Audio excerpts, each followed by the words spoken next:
வணிக பயன்பாடு சிலிண்டர் விநியோகம் 10 நாட்களில் சீரடையும் என்று மத்திய அமைச்சர் ஹர்தீப் சிங் புரி தகவல் தெரிவித்திருக்கிறார். உணவகங்களுக்கு தேவையான சிலிண்டர் விநியோகத்தில் 10 விழுக்காடு முதல் 15 விழுக்காடு வரை தட்டுப்பாடு ஏற்பட்டிருப்பதாக அமைச்சர் தெரிவித்திருக்கிறார்.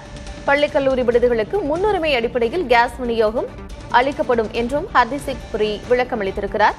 நாடாளுமன்றத்தில் ராகுல் காந்தியின் கேள்விகளுக்கு மத்திய அமைச்சர் ஹர்தீப் சிங் புரி விளக்கம் அளித்திருக்கிறார். அண்மை செய்தியை பார்க்கிறோம்.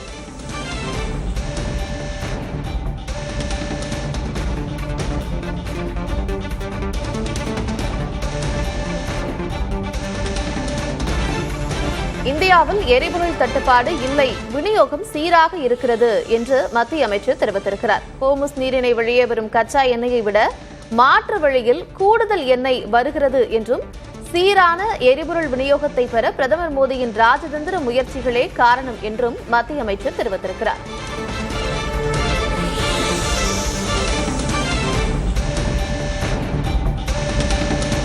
மேலும் இது உலக வரலாற்றில் மோசமான எரிசக்தி நெருக்கடி என்றும் மத்திய அமைச்சர் ஹர்தீப் சிங் புரி தெரிவித்திருக்கிறார். இந்தியாவில் எரிபொருள் தட்டுப்பாடு இல்லை என்றும் விநியோகம் சீராக இருப்பதாகவும் விளக்கம் அளித்திருக்கிறார் பெட்ரோலியத்துறை அமைச்சர் ஹர்தீப் சிங் புரி.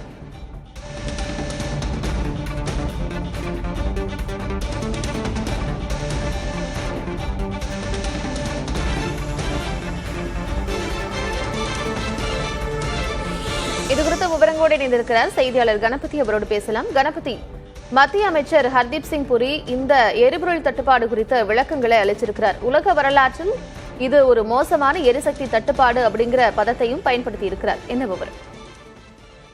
அதாவது இப்போது ஏற்பட்டது போல முன்னெப்போதும் ஏற்பட்டதில்லை என்பதை அவர் இன்று மக்களவையிலே தெரிவித்தார்.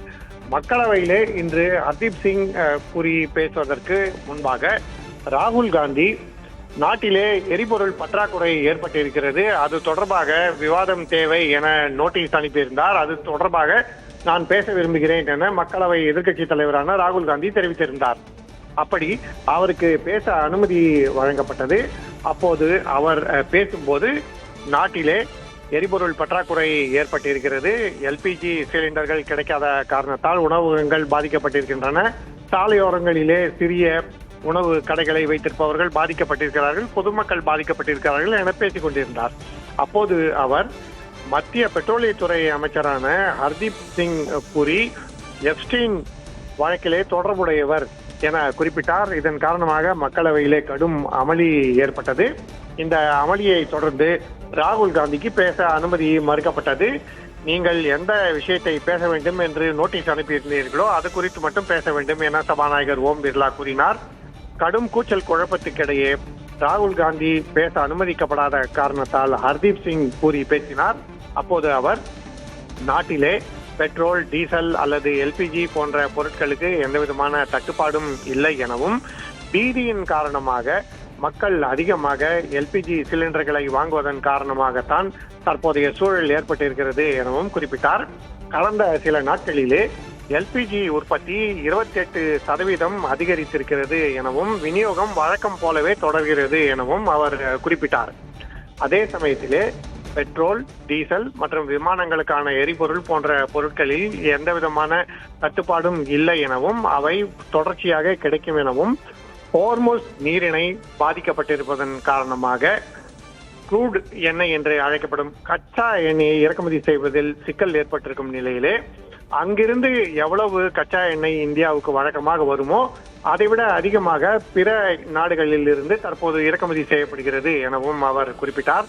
ஆனால் அதே சமயத்தில் வணிக சமையல் எரிவாயுவுக்கு ஏன் தற்போது விநியோகம் நிறுத்தப்பட்டிருக்கிறது போன்ற விஷயங்களுக்கு அவர் விளக்கம் அளிக்கவில்லை. தற்போதைய சூழலிலே இந்திய எண்ணெய் சுத்திகரிப்பு ஆலைகள் 100%க்கும் மேலாகவே தங்களுடைய சுத்திகரிப்பு பணியை தொடர்ந்து கொண்டிருக்கின்றன எனவும் அரசு பல்வேறு நடவடிக்கைகளை எடுத்து எரிபொருள் விநியோகத்திலே எந்தவிதமான பாதிப்பும் ஏற்படாத வகையிலும் அதே போல சாமானிய மக்களுக்கு எந்தவிதமான பாதிப்பும் ஏற்படாத வகையிலும் நடவடிக்கை எடுக்கும் என அவர் உறுதியளித்திருக்கிறார்.